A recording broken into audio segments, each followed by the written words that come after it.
Well, it is a Friday and I am in the office. I was not in court today. I was just seeing some clients in the office in Morristown, New Jersey. Did come out with our weekly e-update today, which went out to over 4,000 of our current and former clients in Pennsylvania and New Jersey. In addition, I came out with a blog article today regarding canine searches in Pennsylvania and New Jersey and the standard that the police need to employ a canine in a drug search. Now, it's important to understand that Pennsylvania and New Jersey are very similar. The standard that needs to be established by police is reasonable suspicion.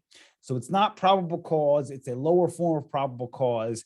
And if police believe that a vehicle contains some type of illegal substance, usually narcotics, they can employ a drug dog. Now, in New Jersey, the case law indicates that the police don't need to establish necessarily reasonable suspicion, but they can employ the canine dog in the course of a traffic stop, it appears to me, based on my interpretation of the law, provided that the canine dog doesn't unreasonably delay the traffic stop. So the court, I think, in that decision, in the Dunbar decision, what they basically said was that they didn't consider a dog to be an intrusive search. Now, Pennsylvania historically has provided more constitutional protections than New Jersey. New Jersey historically has followed the federal standard for most things when it comes to criminal matters. Now, Pennsylvania has recently gone back to the, I hate to call it the Pennsylvania standard because it's redundant, but Pennsylvania, if you recall, with the issue of searches, had a point in time after the Gary case that warrantless searches were permissible for vehicles.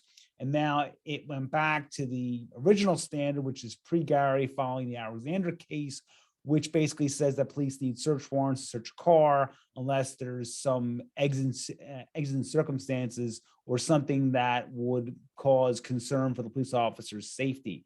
Now, that's the standard now in Pennsylvania, but again, that's probable cause for a search warrant. Drug dogs don't require necessarily a search warrant. They require the lesser form of probable cause, which is reasonable suspicion. I will link in blog articles to this video. I also link in the link to our latest e-update. It's an important article. Remember, most of our criminal cases begin with traffic stops. But if you have questions, 215-755-9000 in Pennsylvania, 856-793-7429 in New Jersey, 24 hours a day, 7 days a week, the website gamboandlaw.com. As always, your tremendous resource for you and your family. All of my books, my blogs, my videos are available there in one convenient format. In addition, it is the weekend I give my weekly advice.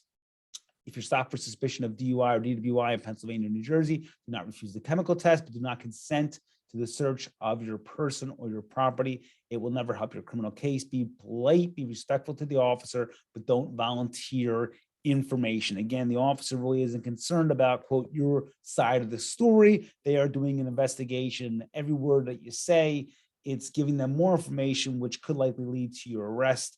If the officer is going to arrest you, he or she is going to do so regardless of what you say. They're going to do it on their analysis of what's before them, not your story. So once again, 215-755-9000 in Pennsylvania, 856-793-7429 in New Jersey, 24 hours a day, 7 days a week. Have a great weekend, and I'll talk to you all very soon.